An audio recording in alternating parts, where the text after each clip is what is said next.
नमस्ते, स्वागत छ तपाईहरुलाई आजको यो भिडियोमा। आज चाहिँ म हाम्रो बारीहरुमा देखिने एउटा समस्या भनौं न, यो चाहिँ उसमा पनि देखिन्छ, काउली बन्दा ब्रोकाउलीहरुमा पनि देखिन्छ र यो रायोहरुमा पनि देखिन्छ। त्यो चाहिँ देखाउँछु ल। म चाहिँ आज यसरी यो रायोको बारीमा छु। ठ्याक्कै एउटा बिरुवा छेउैमा भएको बिरुवामा चाहिँ यस्तो देखे हो मैले। हेर्नुस् त, यो चाहिँ यसलाई चाहिँ क्लब रुट भन्छ हो। यो चाहिँ माटोको कारणले गर्दा लाग्छ भनौं न। यसमा प्लाज्मोडियोफोरा भन्ने एउटा त्यो कजेल अर्गानिजमले गर्दा लाग्छ। यसमा चाहिँ यो चाहिँ हाम्रो लो पीएचमा चाहिँ धेरै लाग्छ। भन्नुको मतलब पीएच कम भएको ठाउँमा चाहिँ यस्तो देखिन्छ। यसको लक्षणहरु चाहिँ कस्तो हुन्छ भन्दाखेरि, अब सुक्खा भयो भनेपछि, सुक्खा अथवा पानी सिँचाइ पाएन भने चाहिँ यसरी बिरुवाहरु ओइलाउने हैन, अनि देखिन्छ। अनि यसको मुनि चाहिँ यस्तो गाँठाहरु हुन्छ। यो गाँठा भइसकेपछि अब जरा छैन, जराले न्युट्रिएन्टहरु लिन पाउँदैन, अनि त्यही भएर चाहिँ उत्पादन कम्ती हुन्छ भनौं न।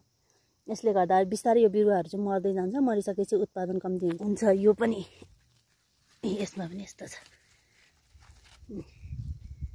यो चाहिँ क्लब रुट, त्यो अघि ओइलाको छ नि त। यो अघि घाम, अहिले त घाम छैन, त्यस्तो घामले ओइलाको छ। यस्तो छ, यस्तो भयो हैन। यसको नियन्त्रण चाहिँ हामीले सुरुमा चाहिँ क्रप रोटेसन गरेर, जस्तै एउटै बाली, एउटै परिवारको, एउटै फ्यामिलीको बाली चाहिँ एकै बारीमा लगाउनु भएन। त्यसले गर्दा पनि लाउनु भएन। अनि त्यसपछि जस्तै अहिले हामीले यहाँ रायो रोपेको छौं भने अर्को सिजनमा हामीले जस्तै अब दलहन बालीहरु लगाउन सक्छौं। त्यसले गर्दा चाहिँ क्रप रोटेसन भयो हैन।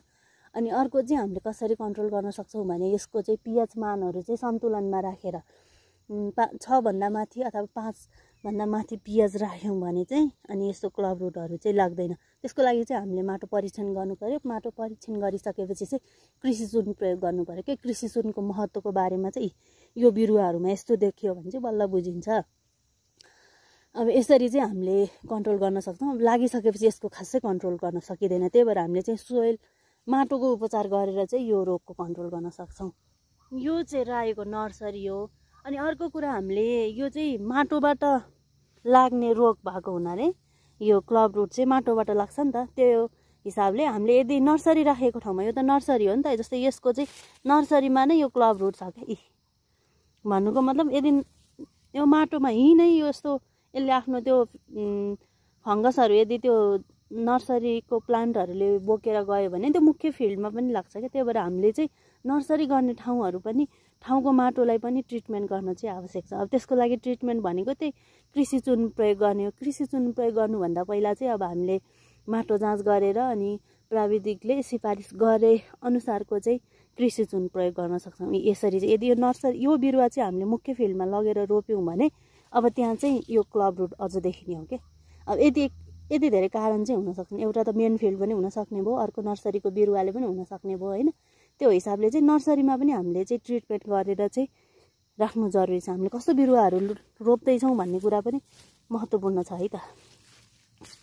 यस्तो छ, यति धेरै। अब यही बिरुवा हामीले अर्को ठाउँमा सार्यौं भने चाहिँ अनि बल्ल क्लब रुट देखिन्छ। त्यही भएर मेन फिल्ड पनि हुन सक्छ, यो पनि हुन सक्छ भन्न खोजेको मैले चाहिँ।